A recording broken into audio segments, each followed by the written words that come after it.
Let's continue on page 166. The story. I look at the ring layered with fresh sawdust. I look at the skylight, at the half-hidden moon. I just thought of a story, I say.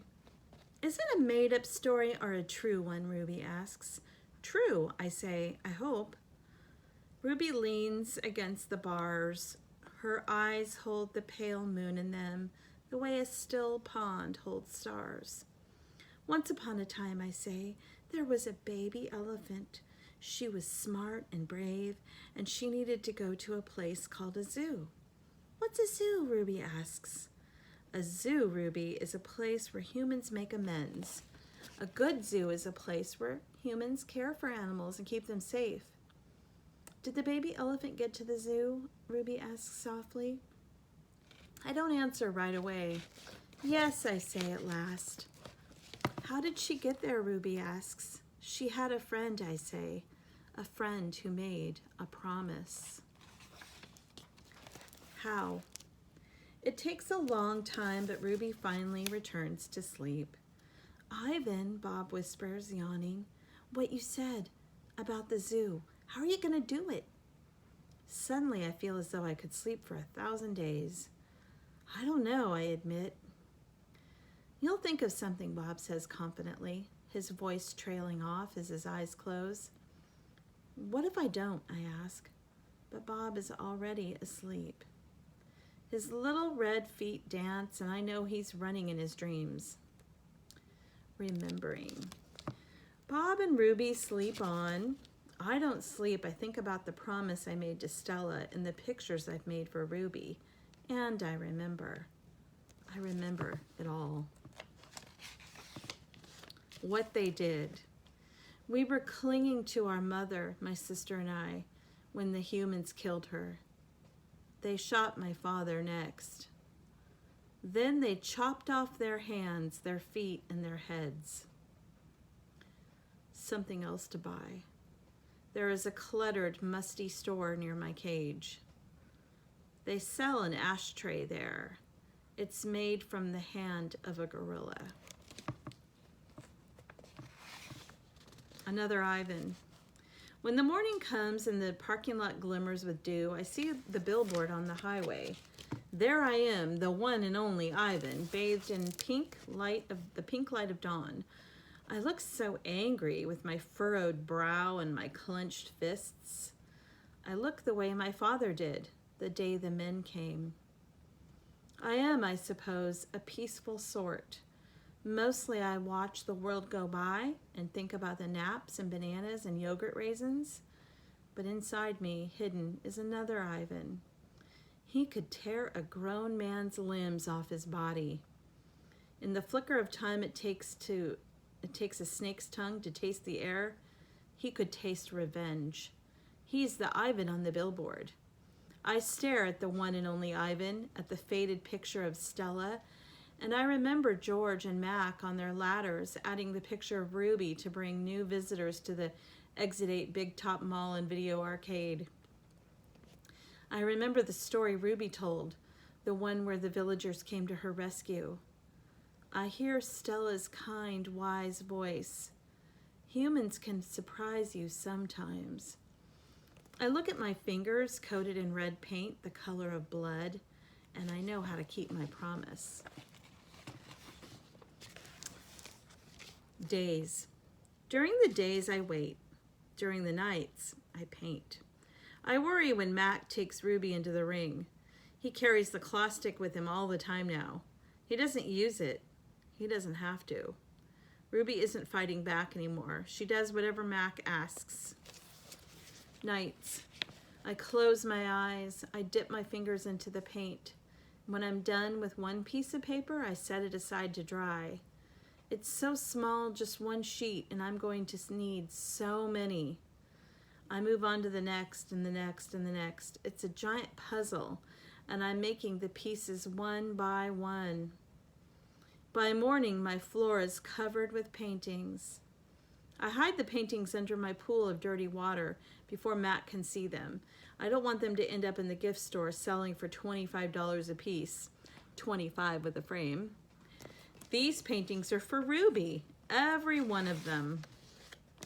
Project. Ivan, Ruby asked one morning when I'm trying to nap, why are you always so sleepy during the day? I've been working on a project at night, I tell her. What's a project? It's a thing, a painting. It's a painting for you, actually, I answer. Ruby looks pleased. Can I see it? Not yet. Ruby pokes with annoyance at her roped foot. She takes a breath. Ivan, do I have to do the shows with Mac today? I'm afraid so. I'm sorry, Ruby. Ruby dips her trunk into her water bucket. That's okay, she says. I already knew the answer. Not right. It's night again and everyone's asleep. I look at the picture I've just made, one of dozens. It's smudged and torn, a muddy blur. I place it beside the others lining my floor. The colors are wrong. The shapes are off. It looks like nothing. It's not what I'm trying to create. It's not what it's meant to be. It's not right, and I don't know why. Across the parking lot, the billboard beckons, as it always does. Come to the Exit 8 Big Top Mullen Video home of the one and only Ivan, mighty Silverback. If I could use human words to say what I need to say, this would all be so easy. Instead, I have my pots of paint and my ragged pages. I sigh. My fingertips glow like jungle flowers. I try again. Going nowhere. I watch Ruby plod around the ring in endless circles, going nowhere. More visitors have been coming, but not many. Max says Ruby's not picking up the slack after all. He says he's cutting back on our food. He says he's turning off the heat at night to save money. Ruby looks thinner to me, more wrinkled than Stella ever was. Do you think Ruby's eating enough? I asked Bob. I don't know. I'll tell you one thing, though. You're sure as heck painting enough. Bob wrinkles his nose. That stench is unbelievable. I found yellow paint in my tail this morning. Bob isn't happy about my night painting. He says it's unnatural. Now, while I work my art, Bob sleeps on Knot Tag. He claims he prefers her because she doesn't snore. He says her belly doesn't rise and fall and make him seasick. What is this plan of yours anyway? Bob asks. If you explained it to me, I could help out. He gnaws at his tail. Maybe I could come up with something that doesn't involve, paint. I can't explain it, I tell him. It's an idea in my head, but I can't get it right. And anyway, I'm almost out of supplies. I should have known I wouldn't have enough. I kick my tire swing. It's splattered with drops of blue paint. It's a stupid idea.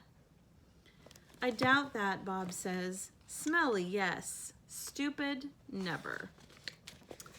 Bad guys. Most of the day I doze. Late in the afternoon, Mac approaches. Bob slips under Knot Tag. He prefers to keep a low profile around Mac. Mac's gaze falls on my pool. The corner of one of my paintings is visible. What's that, big guy? He asks. I calmly eat an orange, ignoring him, but my heart is racing. Mac kicks at my plastic pool. Underneath it are all the paintings. Mac yanks on a piece of paper. It slips out easily, and he doesn't seem to notice the other paintings. The page is striped with green, which is what happens when blue paint and yellow paint get together. It's supposed to be a patch of grass. Not bad. Where'd you get the paint anyway? George's kid? He considered. I'll bet I could get 30 for this picture, maybe even 40.